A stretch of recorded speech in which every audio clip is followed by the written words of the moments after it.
this next session is going to be a perfect follow-up to the conversations we had both this morning and obviously the awesome one-on-one that we had a little bit ago.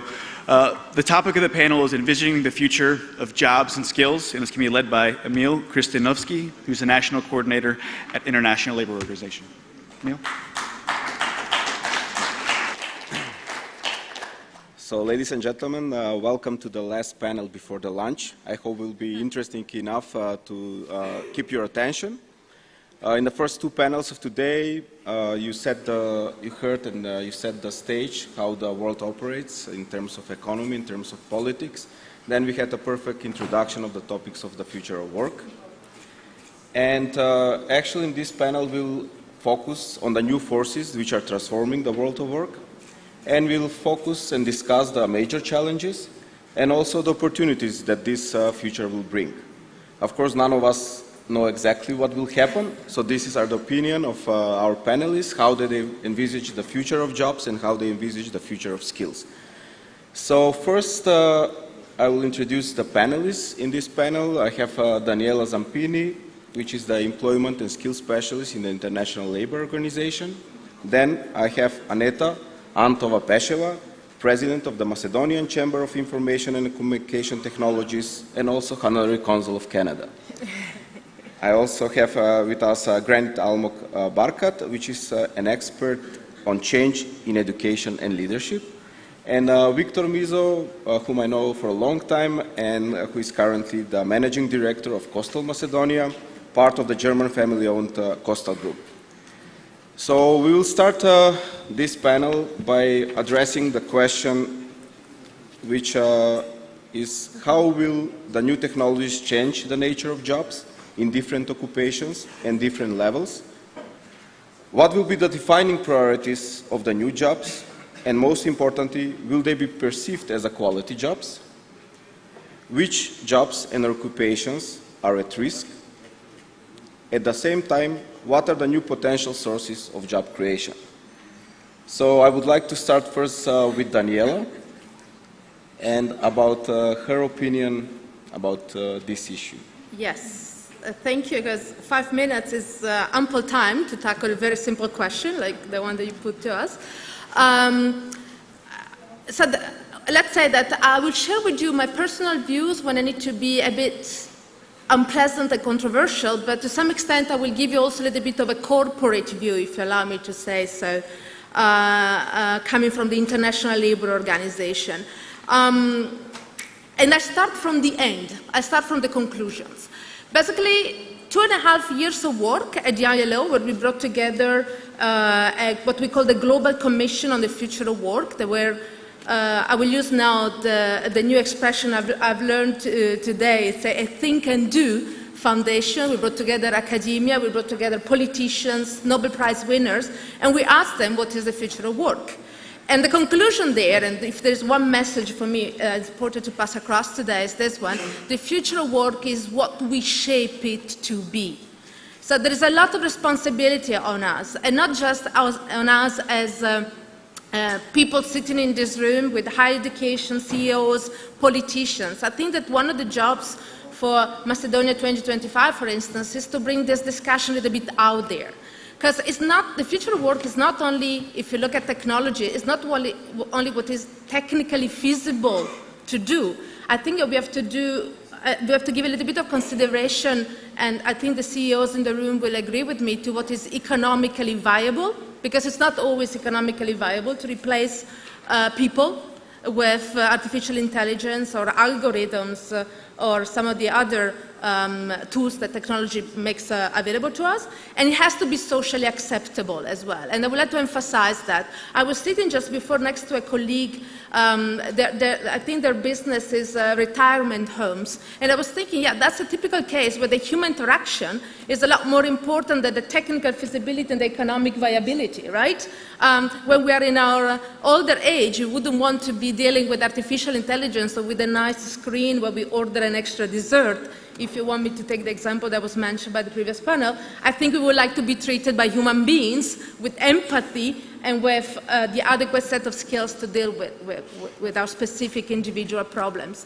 So for me, there are not only the aspects of technology there and what is feasible, economic viability, social acceptability are also equally important. And if I have one more point that I could bring across during this first intervention is that it's true, we focus a lot on technology, but at the ILO we are trying to look at all the mega trends that are shaping the future of work.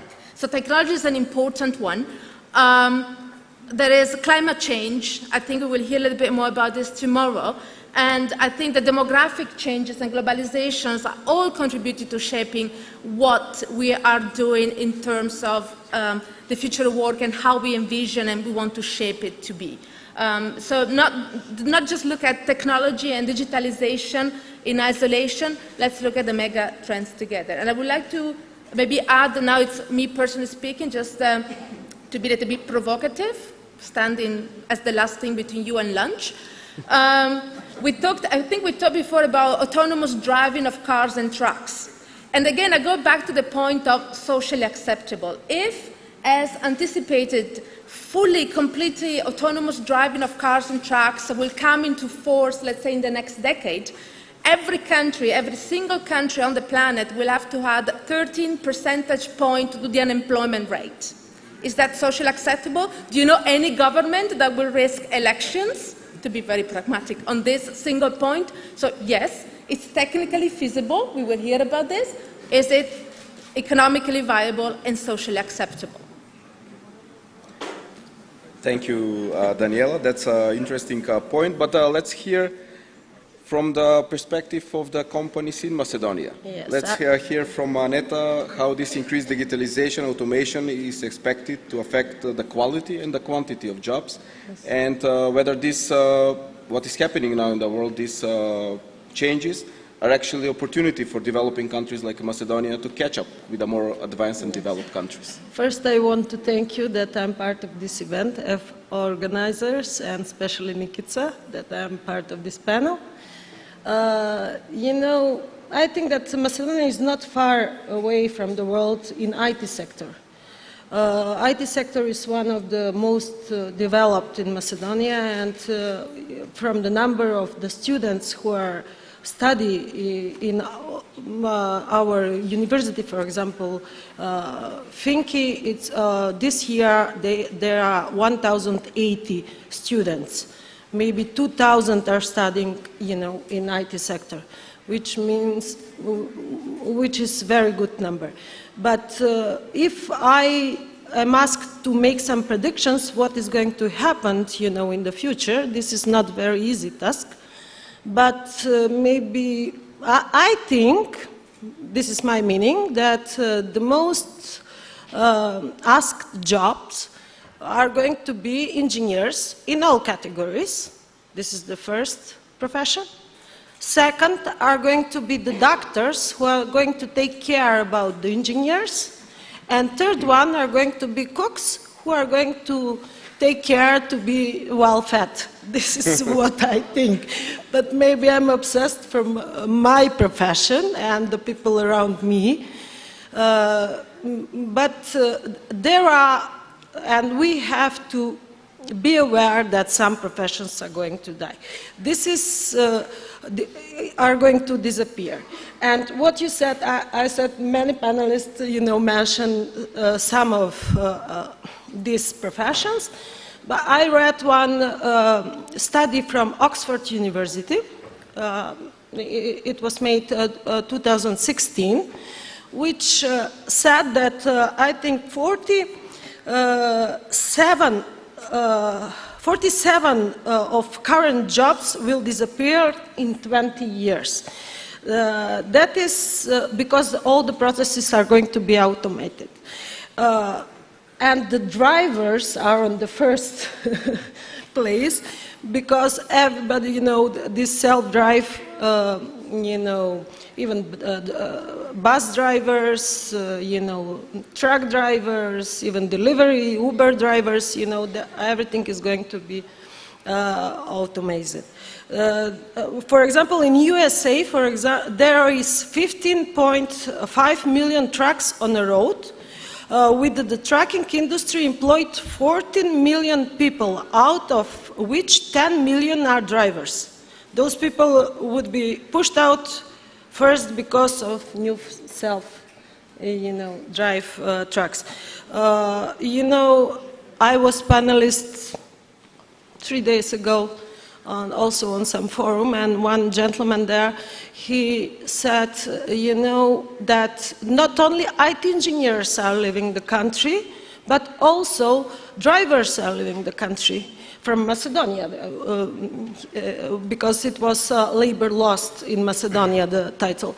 And I said to him, I am sure that the drivers are coming back in Macedonia from USA, because in USA the trucks are going to drive by themselves, but I'm not sure that engineers are going to come back. This is what,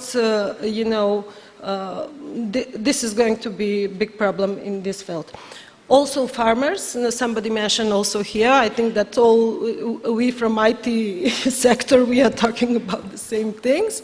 Their farms, they water cultivate by watered by automated intelligent systems, running by satellites and everything. And also on global level, only less than 10 companies are, they are controlling the food industry. Like Nestle, PepsiCo, Coca-Cola, and Unilever, and others. And a very painful thing, publishers and printers are going to disappear, not disappear, but in another form. Like internet is coming, nobody is buying newspapers, real newspapers, but you can see all the news on your phone every time you want. Cashier, somebody, also Alice mentioned that. For example, in Amazon, there is a project Amazon Co, where there is zero human in this project. Zero humans are involved. Travel agencies also. Nobody, I think, here in this room booked through travel agency their flights. And everybody we can do from our home. Or I bought last year this OK Google, and you can tell to your OK Google, book my flight. You can do even that. This is frightening, but this is what is happening. And all the things, manufacturer workers also are going to, they were, they were even, that was a problem even 200 years ago, but you can imagine what is going to happen when artificial intelligence and machine learning is going to be in power. And all of this is that, that artificial intelligence, machine learning, deep learning, and data analysis are going to be the most important professions in the future, which is going to be in every industry, in every field of other industries. Thank you, Aneta. So what we can get from the first two panelists is that for those of us who have small children, don't send them to become drivers. So that job will not exist in the future.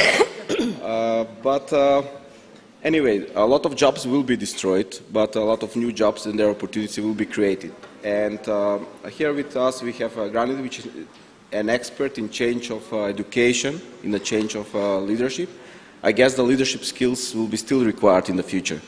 And what is your opinion? What will be the defining priorities of these new jobs, and which jobs and occupations will be at risk? And what is the aspect of quality of these jobs from your perspective? Thank you. Probably most of us will live until the age of 90. My grandparents lived until the age of 70. And our children probably will live until 100 years from now. But when we are waking up in the morning, the question for me is not to make a living, to earn a living, like my parents did. They may earn a living, and they had, the sense of going to work, going to do my job, and then to fulfill my life at the afternoon or on weekends. We have to take into account that the world has changed. The youngest, and even us, we would like to wake up in the morning to create a meaningful life. All of us would like to have a personal seal, signature, to do an act of leadership, to change something in society, to know that I've been here and have changed something in our life. When we are speaking, and I'm listening to you all, and I'm hearing a little bit the fear about what will be, what is the unknown, how things will change, and it reminds me, my grandparents were afraid what will be, and I'm looking and observing them, and I see that even today, even though we're not doing the same thing that they did, I'm not doing anymore the laundry, I'm not cooking anymore, I'm going to the supermarket, and yet I don't have time. Yet I'm very, very busy. And things will change. And if you ask me, I would rather, instead of calling that a revolution, I would say that let's take it a step by step. This is not a revolution if we enable it to see that as a step by step, and understanding and giving opportunity to think in what we call leadership, move from distance, and giving each one of us a voice and meaning to in life. And this is what we need to train our people, to do this change of paradigm, understanding that probably doctors will have a different job description. Yes. They will probably have something else that might be very useful for all of us to create meaning to our life. I won't go to the doctor when I'm sick, probably. Thanks to the new opportunities, I will think with him when I'm young. What should be my diet? What should be my sport training? I will see him as my partner, as a case manager, to live the way I need to live my life, to fulfill them. And instead of thinking about, do I need to make an x-ray, as you mentioned it, probably it will all be gone. But I won't lose him. I will have a different kind of job description that we need to educate people, to be creative, to be able to cope, to be able to think, how do I prevent? If I know now that I could be in a risk of a heart attack, take into account not only measuring my heartbeat, I can take the understanding the society that I'm living at, the genetic, the pollution around me, all the things would be, like, you know, we are all, I'm coming from Israel. We are very familiar about our intelligence. But this morning I read the newspaper that one of the intelligence they work and calculated the risk for raising tumors, breast tumors, and they called a woman and insisted with her that she will go to do a test, and found out that she had already a tumor. Those intelligence forces, those people, will using the same skill that we know today in a different way. Going to the doctor will be a partnership. Going to the teacher, going to the gym, meet my coach, will be another role. So while I'm looking at the future, first of all, I'm wishing it, I'm welcoming, because it will give us a lot of understanding and ability to think in terms of who am I, what I'm doing here, what I want to achieve in my life. And those skills that we all describe will serve this mission, I assume, the best way. So if you'll ask me, this will be the best basic skills to start with the next generation.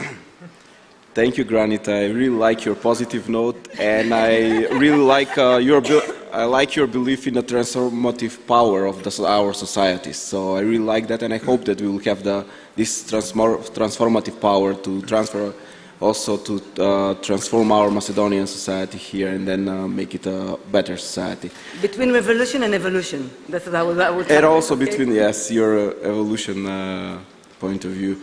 But let's go back to Macedonia, and let's see in reality what a director of a foreign-owned company operating in Macedonia is thinking about the future of jobs in their sector, or what are the challenges and what are the opportunities also. Victor?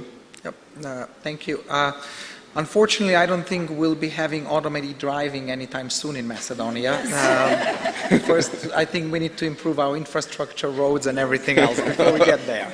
So US, Canada, Germany will be facing that problem much sooner than we will. Even though we, myself and a few other companies that are here already producing in Macedonia will be part of the evolution and the revolution making those components and those products that will lead to that autonomous driving.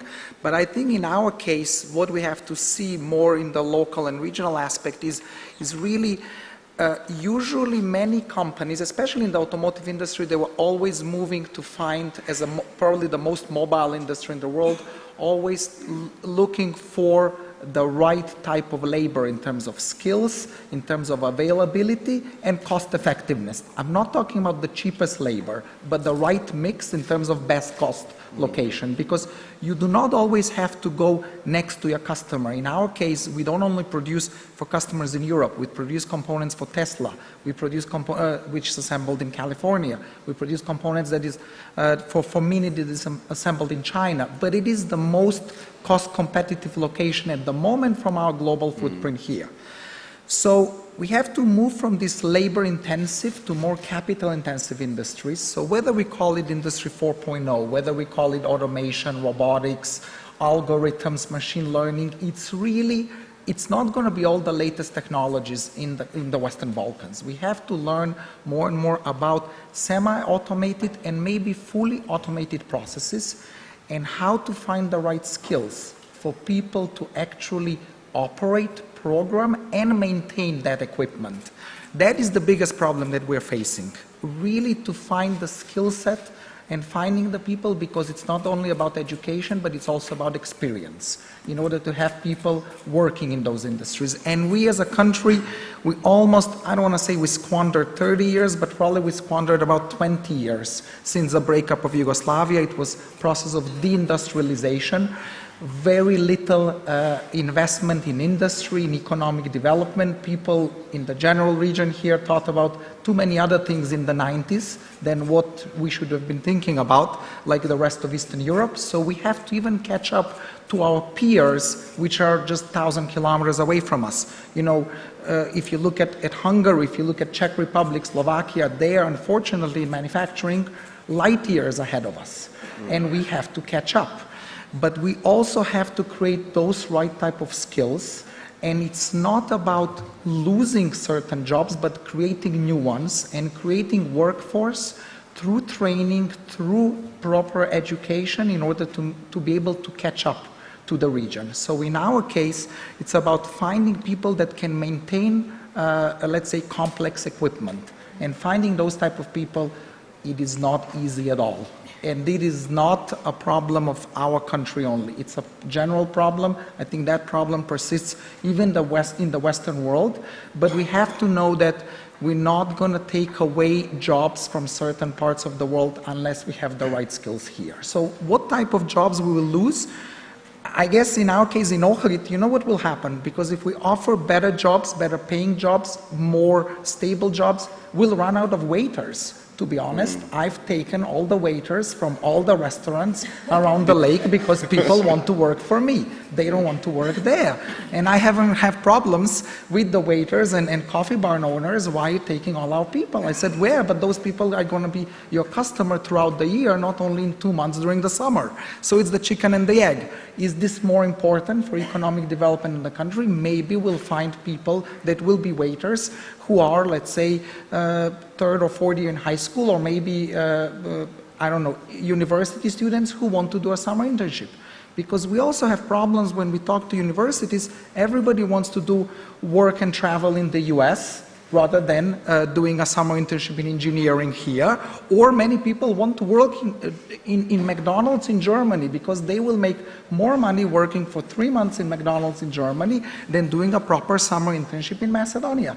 I'm even talking people from third year engineering, whether they're at Finky, whether they're electrical or mechanical engineering students, they would rather go flick burgers in McDonald's in somewhere northern Germany. I cannot understand this, but unfortunately that is the case. That's what we're facing, and it's really about how are we going to motivate those people to be the new workforce that will help in the economic development of the country. Yeah. Thank you, Victor. That's really a question because the issue of this transition from this kind of jobs to new kind of jobs, from these skills to another skills, is a question that, of course, is very important to be answered. And of course, the world is moving with different speeds, so we cannot speak about the different countries going in the same. You mentioned the example of other peers, which are more advanced with us. I will go back again to Nikita and what she said, that we need to be faster than the others in order to catch up. So hopefully we will become faster as a country and catch up at least with our peers the first time. But I will, Daniela wants to add something more about this. I actually want to get back on one point, because it's been haunting me since the previous panels, which is the issue of how we're using the data to say how many jobs will be destroyed and how many jobs will be created.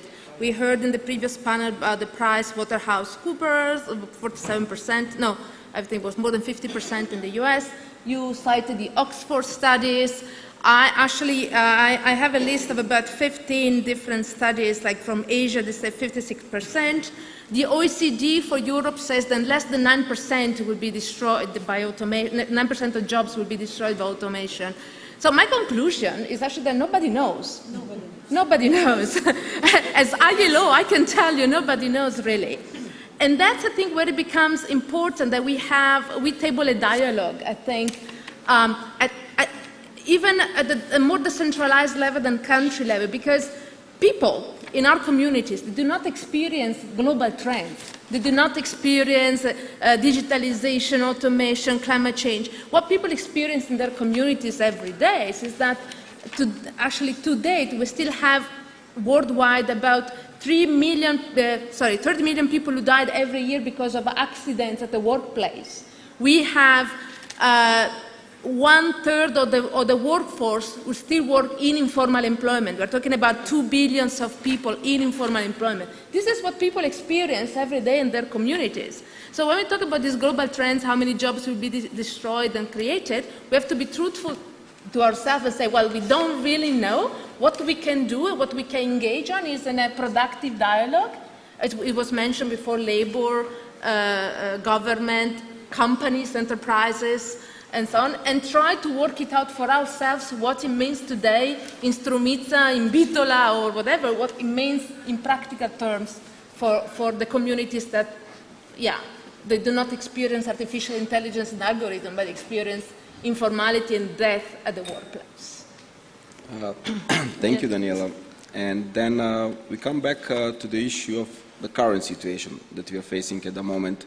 We heard the previous speaker addressing us through the video that was played to us, saying, United States record low levels of unemployment, but we're living in Macedonia, which has one of the highest levels of unemployment.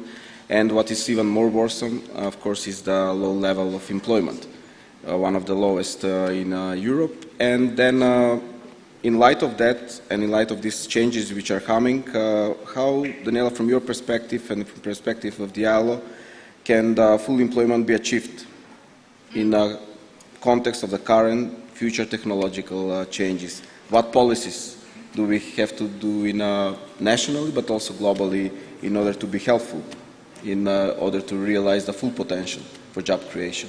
Yes. Well, the myth of full employment is, of course, something that for 100 years now has been haunting us, because we do believe that it's an important policy target for countries to set. What we at the ILO, we like to qualify it and say this to be full, productive, and freely chosen employment for all. And that's an important topic, and maybe I will come back to it later. When I say for all, that's crucial. And it goes into the issue of why people are migrating and so on and so forth.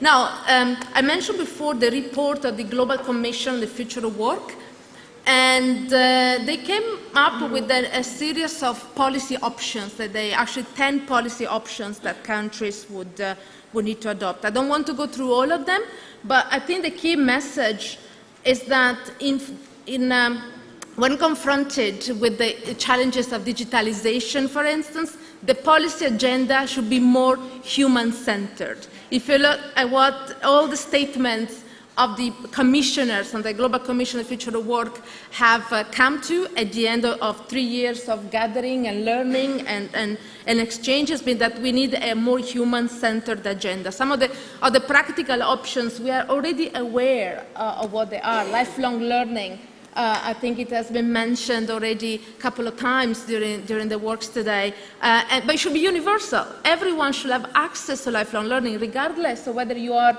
a medical doctor or whether you are a farmer, a medical doctor in Macedonia or a farmer in France. I'm not saying that it applies only at the country level, depending on how the professional standing is being perceived. The other options that were put forward were a lot concerned with topics that sometimes are a little bit controversial. I don't know whether the colleagues from the World Bank and the IMF are still in the room, but sometimes we don't agree between the ILO and the World Bank IMF on, for instance, on the importance of the investment in social protection for all, and how this links with the issue that every one of us, every single individual of us would like to have some form of what we call a labor guarantee, meaning that throughout our life, throughout the many transitions that we face throughout our life, we would like to be sure that we are not exploited at work, that we have access to insurance, medical health, that we have access to learning and training, and that when we finish our career in the professional work, we can still live a decent life and have access to the amenities that we think we have earned after working so hard. So these are some of the policy options that were put forward. And the main message remains this one, that every policy option has to be designed with the human being at the center of it. So digitalization is facing us, artificial intelligence is out there. Let's put even more the human being at the center of our conversations. Thank you, Daniela. That's really, of course, natural and noble to put us humans in the center of future policies. But let's hear from the perspective of the companies and in Macedonia. What kind of policies, what kind of cooperation do you need support from the government in order to tackle this transition that we were mentioning previously, the transition from one kind of a job to a new kind of a job, one set of skills to new skills? I guess that is very expensive, and you need the support actually from the national policies. So let's hear from first from the national counterparts and then from Granite. Okay, Aneta, you can. Yeah, me. Okay. I can tell you that we don't have to be afraid from new technologies, because maybe some professions are going to die, but some new are going to be born. What we are doing now in Macedonia, especially we are pushing a lot, me like a president and our managing board in MASIT, is that we are working on the requalification of the people from other professions. And we are not doing this with the government, because you mentioned that the government has to help us. No, we are doing this with Embassy of Great Britain, also Swiss embassies helping us, but USAID. These are other governments, so yes, it's again government. USAID, no, like a project. So we are working this like a project. We'll apply on that. And, you know, 3 courses till now we have in these 2 years. And it's unbelievable that 70% of the people find work after that. They were not engineers. You know, I was joking before that only artificial intelligence, machine learning engineers and data analysts are going to be in power, but it's not like that, you know. We have to put some digital skills for the people who are not engineers. And this is going to be very useful in other industries. Not you have by default to be engineer, you know, to work something, but there will be some new. And also I think that with higher technology, at least people are going to live longer. Always it happens that new technologies, you're in that field, and maybe, you know, like, you know, in fairy tales, that we are going to have more time for social life. We are going to work only 3 days in the week. We are going to work in that 3 days, 4 hours only. It's not everything, black situation. Always new industries come with fear from the workers, from everybody, but we have to be positive, to have positive view. I want to reply to Victor because we have this experience. I have also I own IT company, one of the oldest one. I can tell you that the engineers here, they are not very, how to say, happy with till now how the society treated them. We were something like all my life. They treat us that we are something like plumbers. You have a broken tap and then you call somebody. We have to be and to get the position, even that is what I'm fighting in Macedonia. To be on high, we have to be the highest respect industry because our time is coming. All the industries, if there is no IT sector, I'm not telling, Macedonia is far away from this robotics, artificial, but normal IT. Software engineers, and there will be no industry in Macedonia. And I think that this is the most important thing, what all of people in our country have to know. That is why we have to put on higher level understanding that they are the first-rate intellectuals and that we have to fight for them. And we don't, I think that they can work even from here, for foreign countries, and this is growing industry. About the numbers, I want to tell you about the numbers. For example, in Europe, women in IT technologies is around 70%. In Netherlands, it's around 5–6% women in IT technologies. In Macedonia, we are almost 38%, which shows that we are very, very far from Europe. That is one thing that we can be very proud of, that we are. Also, that we are pushing our kids to go in IT sector, and this is tremendous number what we have students now. Our students from our universities, from ICT sector, when they go abroad, most of my friends here who are in America or Canada, they are the best one. Every company can employ them, and this is the way how I think, and I think that everybody, we have to be, on this track. And also for the professions, not all professions are going to die. There are many professions who are going to live. Psychologists, doctors, veterinarians. Also this for all the people care. Personal care. This is not machine is not going to be useful in these fields.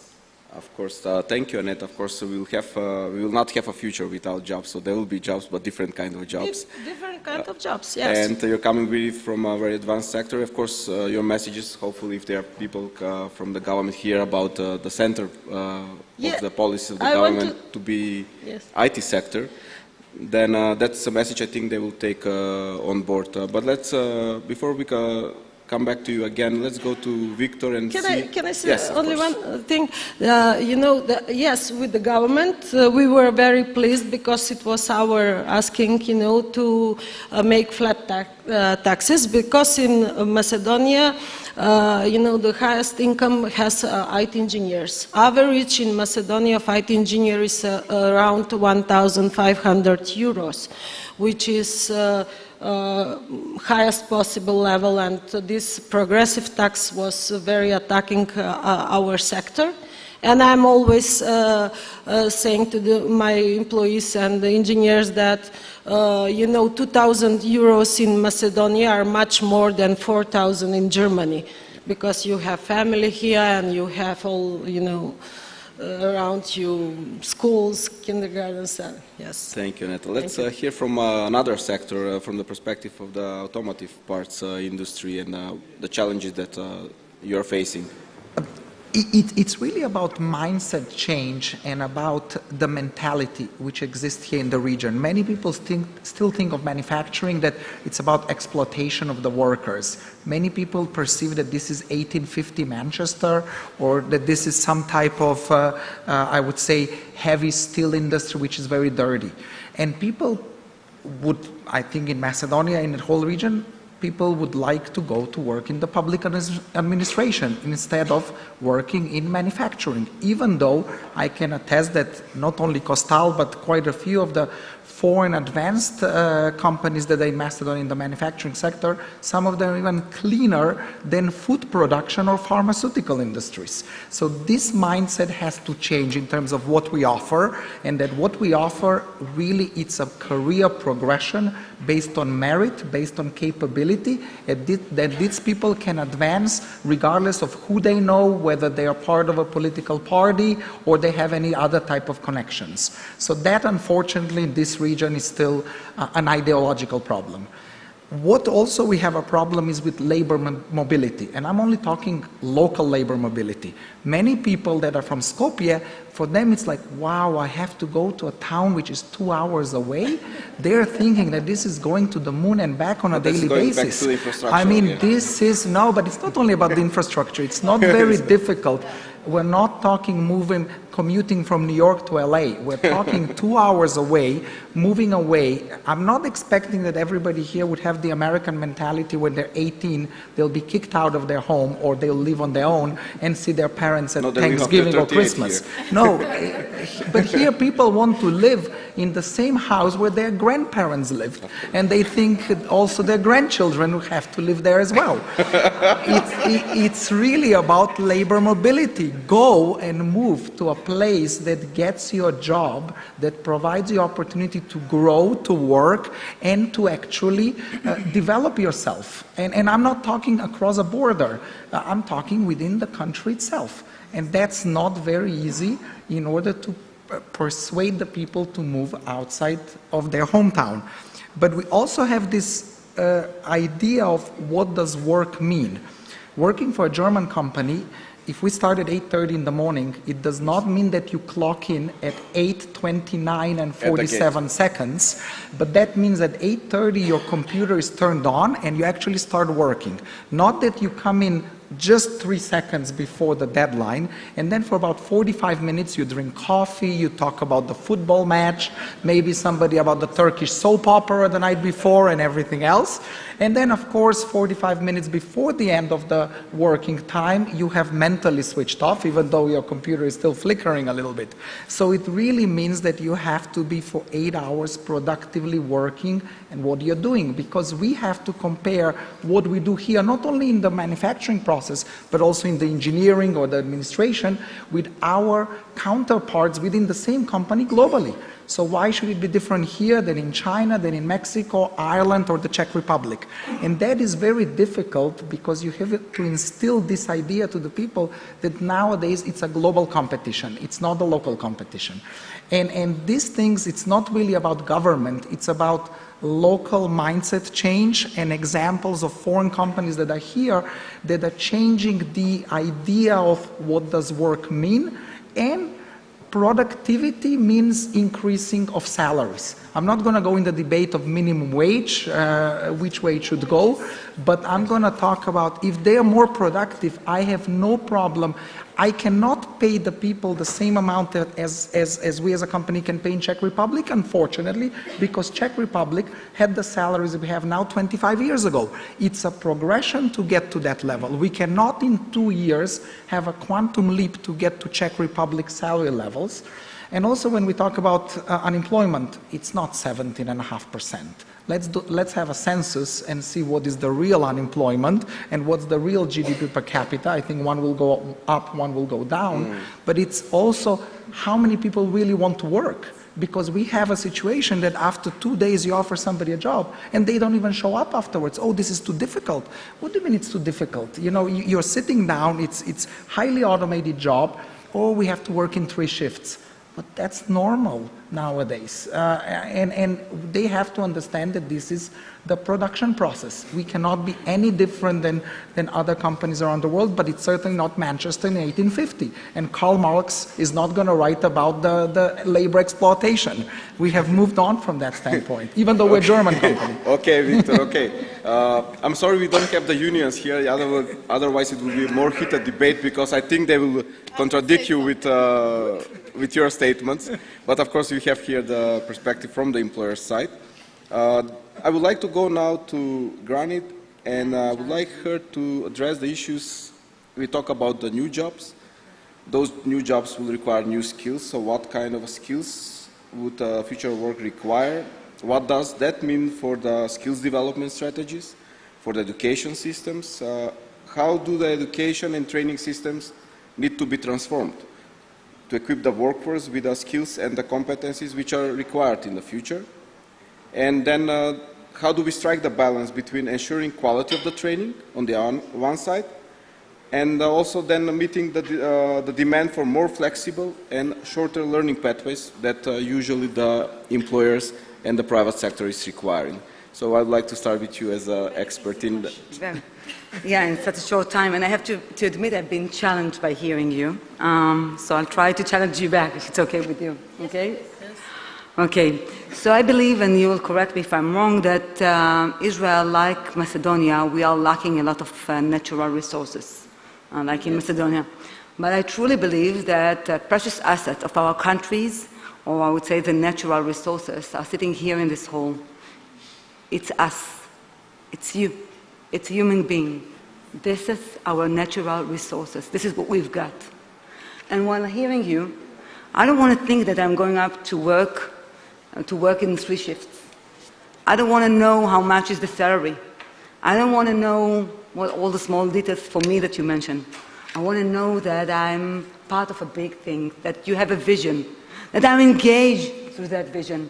And if you'll tell me what is the vision, and I will be part of that, I promise you, I will leave my community, I will leave my town, I will go wherever you would like to take me, and I wouldn't care about my salary.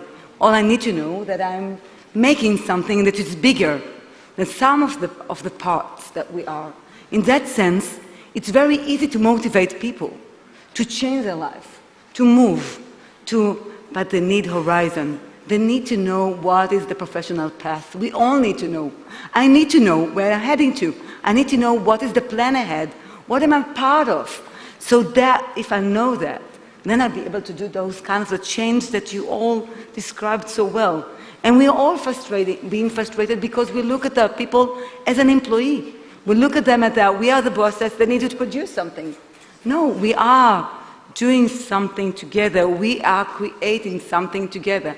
And for that, I will be able to move for my skills, move for my habits, move for my norms, move to learn something new. And if we'll go for that and we'll start even in the bakery, even in the supermarket, in the factories, in the industry, that will give people the ability, the motivation that we are all so lacking.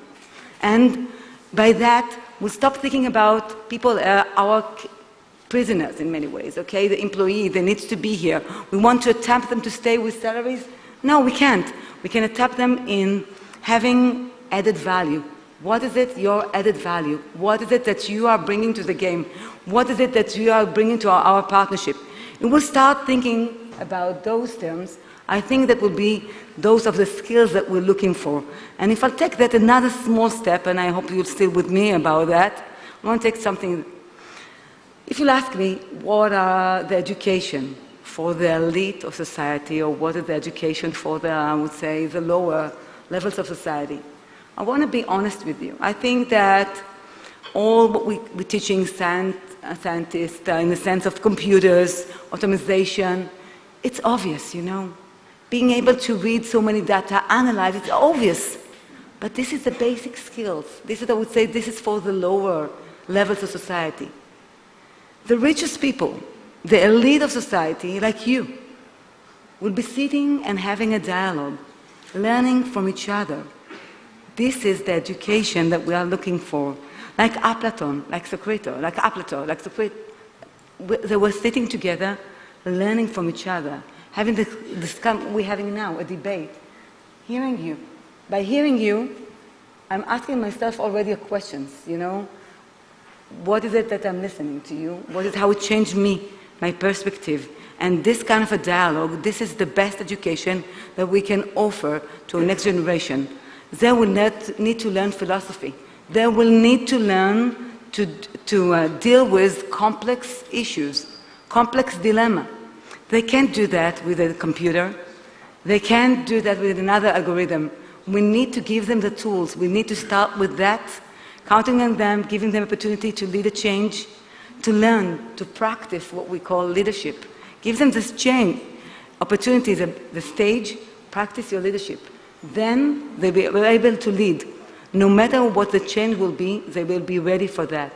And I think that sense of countries, if I will be opportunity to come to your country, I would say, take the experienced people. Give them opportunity to export their knowledge. Export to the village, export to United States, export to Europe. Give them opportunity to see the horizon and then come back. Create a mechanism that the expertise in your society. And by creating this kind of a mechanism, by investing in people, you are investing in our society. Thank you.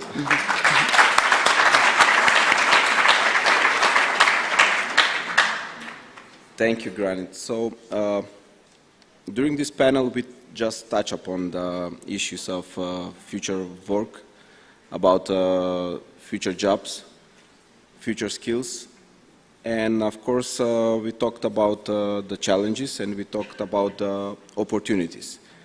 How we as a Macedonian society will address these challenges, and these opportunities will determine our future.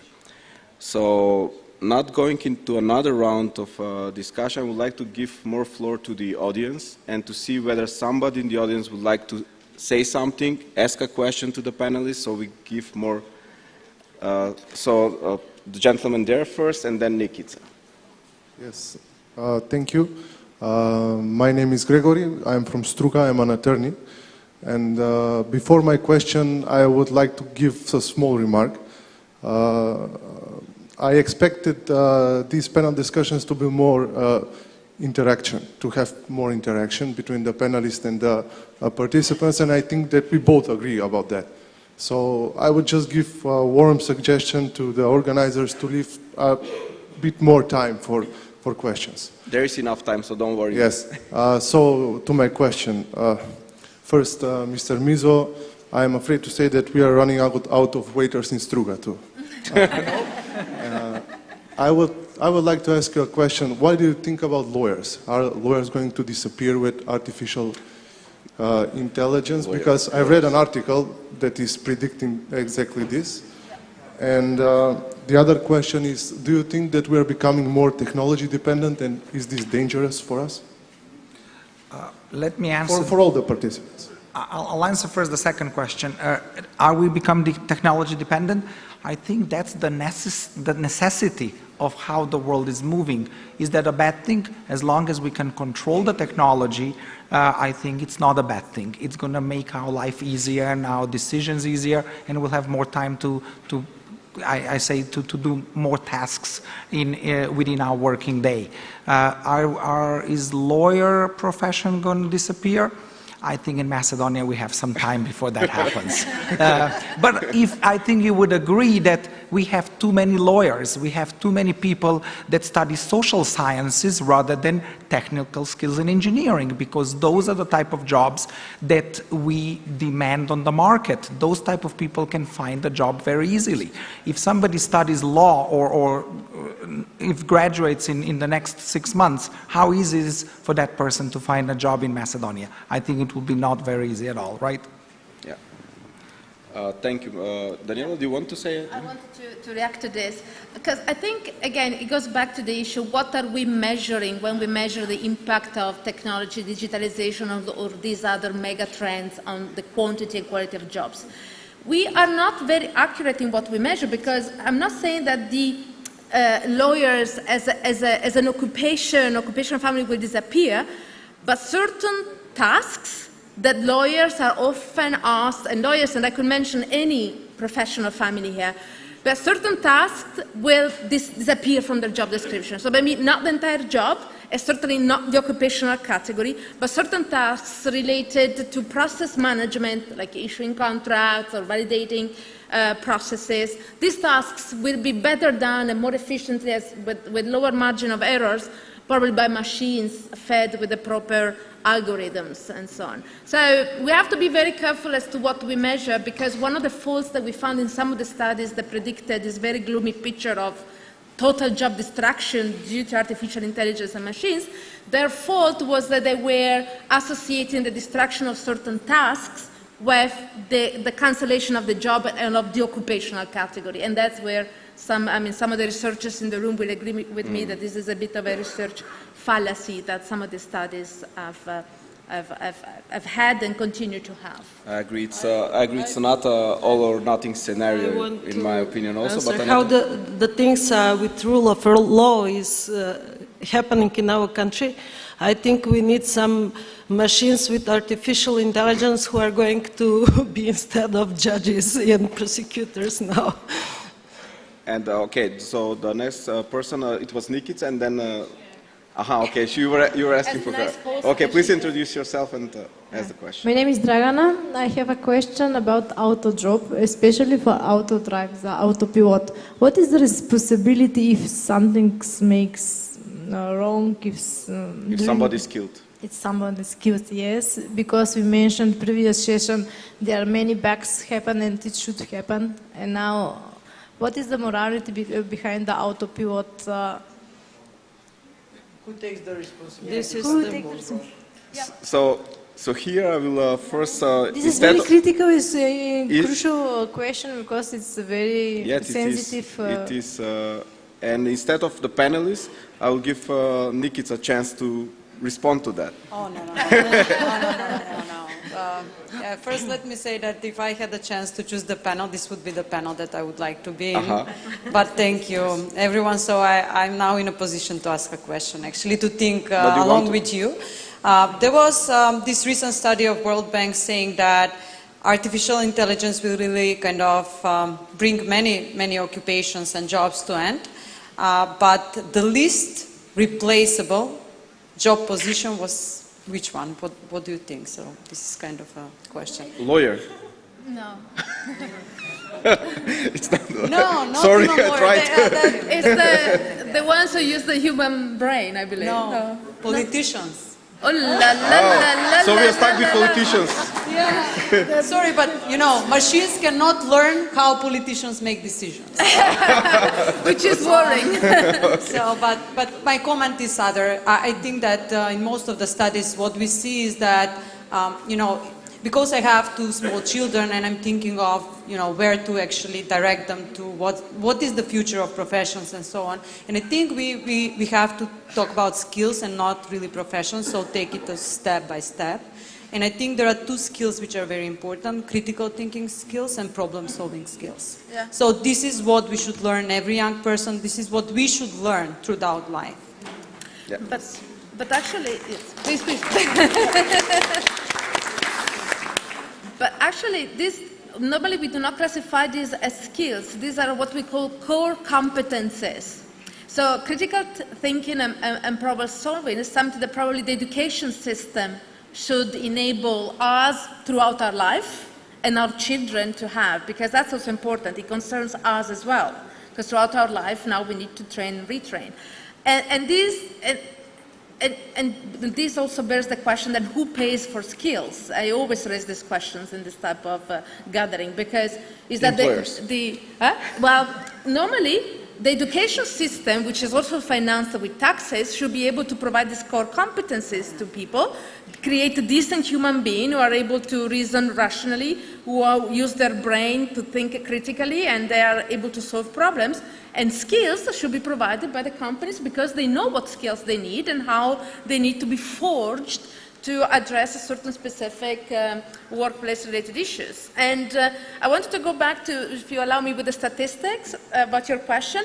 Do you know, that, I mean, I'm generalizing and, lies, big lies and statistics, but you know how much time on average does a pilot on an airplane actually fly the airplane? Thank you.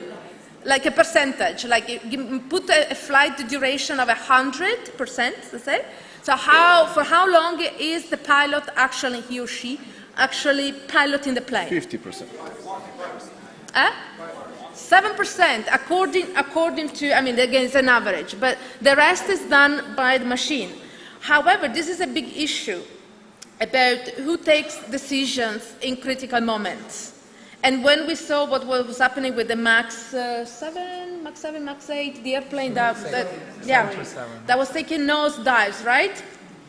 That's a typical issue that we should discuss during our dialogues as to how much shall human beings give in to technology and decision making that's made elsewhere but by the human brain. So I think these are the discussions worth having. We're a little bit constrained by time, I agree with you, but these are the questions that we should debate, but not only here in this relatively privileged environment. These are the questions that we should have in Struga, in the schools, and with the people who are, most of them may be going to have jobs in the primary sector, some of them will be working in manufacturing, some of them will be working in the service sector, but still, there are jobs that are 9 to 5, and they have to be done. Some of them are not so inspiring, but these people do need to have a voice on how they see the future of their jobs, I believe, personally. So I'm sorry, there is no question about who is going to be responsible in a case of accident, but yes, please. Hi everyone, my name is Nina Nikolic and I'm one of the co-founders of Startup Macedonia. What we do in the past 5 years, we've actually worked a lot in the mindset change. So a lot of people not just think about getting a secure job, but also thinking about starting their own innovative businesses. So first I have one question and then I have one consultation. Let's say I would like to agree with Ms. Granit that what this country lacks, and we can all probably agree with, is a complete vision of where this country should go in terms of future of jobs and also skills, but also the future of the country and how we can create better future for the people that actually decided to stay here and live. And on the other hand, my question would be, now that we see this trend about the 4-day working week, I would like to ask you, what do you think about this type of new format of working hours and 4-day working week? Because more or less people that are in the tech industry, we all more or less work 24/7. Let's say we're always on our phones, we reply on emails while we're commuting. So what do you say about this type of new rule and the 4-day working week? Thank you. Okay, thank you. Where is that rule? In Macedonia? No, it's something which is tried in other countries, but I would like to mention, I was just talking to my colleague Daniela before we started this panel, and actually there's a statistic, so I don't know if the camera can catch it and then I'll put it there, the slide. You see? Oh, it's gone off. No, it's here. Yeah. You see? So this is the slide which is showing the productivity per hour worked. And what country do you think is the best in productivity per hour worked in the world? In OECD countries. Just a guess. No, it's France. France, per hour worked, France has the best productivity in the world. The second one is Denmark, then it's Germany, Sweden, US. UK is actually half of the productivity per hour worked compared to France. So that might answer a little bit about the question about the working hours, about how many days in a week we should work.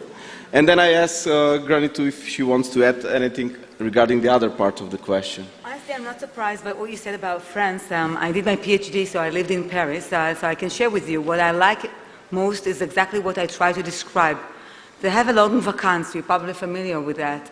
I truly believe that you give time to a person and he will come with new ideas. And I truly believe what you said, we have jobs from 9 to 5.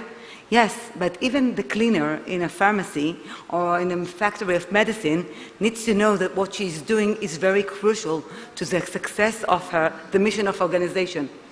I don't know if you had the opportunity, but you can Google it and see one of the head of general director of one of the famous companies of pharmacy medicine have declared last week that their mission is to make money for the stakeholders. And it seems to me that he got the wrong message from us. Nobody have, kind of made a shame to him, because the mission of his organization is to bring health to people. And sometimes we forget that. But I truly believe that no matter what you do, you can work 4 hours a day, you can work 4 days in a week, but you need to find the path that will give you to do the things that you are part of that you believe in, and understanding that education can't be in elementary, high school, and university. If we want to educate people, if we want to support the professional path, we need to continue to do that by sharing the responsibility between the government, the education system, the business people, and the employee, and the worker by himself. He needs to know that he will be left back if we don't motivate to study, to learn, and to move, and not to think that I'm losing my employee. I'm gaining my partner if he moves to another organization, and he will continue to do, and maybe in the next step he'll be back to me, working with me. He might be leaving Macedonia, going to Europe, but then if I create a horizon for him, he'll be back.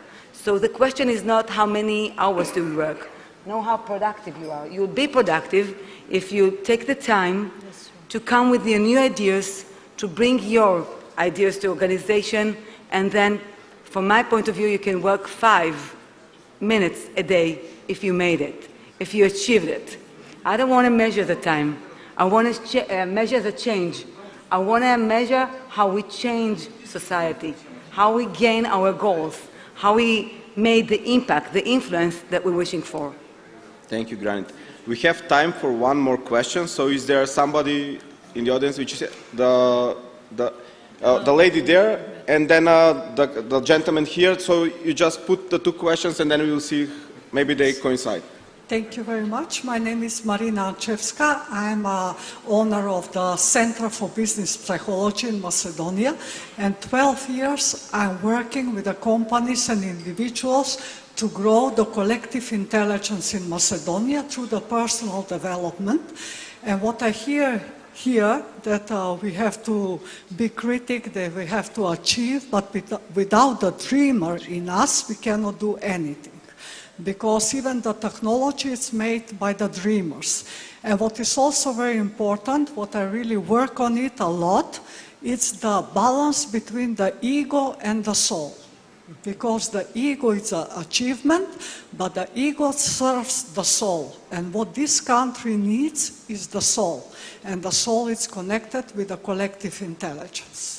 So that's, I just Thank you for your intervention. And the gentleman here to put a question, and then we are closing this session. Thank you. Zoran Jovanovski from the Economic Chamber of Macedonia. I have a question for Victor Mizo. What do you think about a company that would change 17 CEOs in 28 years, for example? That's our Ministry of Education. We have changed 17 ministers in 28 years of being independent country. This is a very brutal indicator of having no vision whatsoever, nothing that, like a common ground, whoever comes into power, this is a long-term concept, education, and doing something that will just be a continuation and upgrade what has been the basics. So we lack that. And this comes on the top of 45 years of living in socialism, where people believe that they are entitled to something, and they just expect that the government has to take care of them. That's why the people want to work in the public administration and expect that somehow the public administration will give a job to them. Another problem that comes out of this is the overprotection from the parents. Because the parents want their kids not to be bothered with any external testing, anything that would put them on the spot and show their weaknesses. So it was not the kids who were protesting against the external testing, you know what I'm talking about, it was actually the parents. So they were first in line. So that's why to get to today you cannot find workers, because we see in the chamber the problem with the dual education. It's the parents who are saying no. My kid is not going to work in your factory there. My kid is going to university and it will will get a university degree, who knows, somewhere in the country. We understand well on this. And then we'll have a degree. And then we'll expect from whoever now acting, we know employment agencies, we know who is doing that, to get a job somewhere in the public administration. For me, it's extremely simple.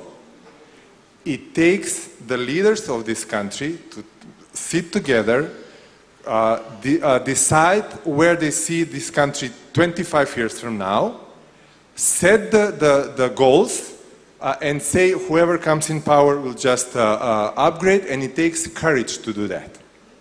Until we do this, and for me this is simple, this is really simple. It takes courage to do that. Unless we do that, we don't have a system, we have the young people leaving the country, and everything will be just an individual initiative. We live in Skopje, where we have the FX3X company producing visual effects for the blockbuster movies from Hollywood, and at the same time we don't have a number of workers for very much simpler jobs to find them. Thank you. So yeah, I'm sorry for, the long. That's a great next point we can have in the lunch conversation afterwards. So let's give a real quick hand to the panel real quick. Thank you so much. And before